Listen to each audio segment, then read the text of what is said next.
د ستونزې لپاره د کیلۍ په لټه کې یو ځوان چې تل به یې له خپلې بدمرغۍ شکایت کوه. ویل به یې زما پر مخ ټولې دروازې تړلې دي، نه ثابت کال لرم، نه بسیا پیسې او نه کوم خوب رښتیا کېږي. یو ورځ هغه د یو زاړه ترکاڼ تر څنګ کېناست او کتل یې چې څنګه یو ښکلی لرګینی دروازه جوړوي. ځوان په ناهیلۍ وپوښتل ولې د ځینو خلکو پر مخ دروازې په اسانه خلاصیږي خو زما پر مخ ټولې تړلې دي. ترکاڼ مسکی شو، څه یې ونه ویل. یو کوچنی اوسپنیز کلف یې ورکړ او ویې ویل دا خلاص کړه. ځوان ډېر هڅه وکړه، ویې خوړ او ټکونه یې ورباندې ووهل. ان هڅه یې وکړه چې ماتې کړي خو بریالی نه شو. څو شېبې وروسته ترکاڼ یو کوچنی کیلۍ ورکړه. ځوان کلف ته کیلي واچوله، سمدستي خلاصه شوه. ترکاڼ په نرمۍ وویل ودې لیدل کلف په زور نه خلاصیږي بلکې په سمه کیلۍ خلاصیږي.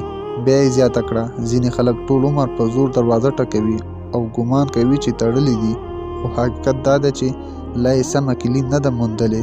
ځوان اوږده شېبه چوپ پاتې شو. له همغې ورځې وروسته یې نور دا نه ویل دروازې تړلې دي بلکې ویل یې زه لا هم د کیلۍ په لټه کې یم.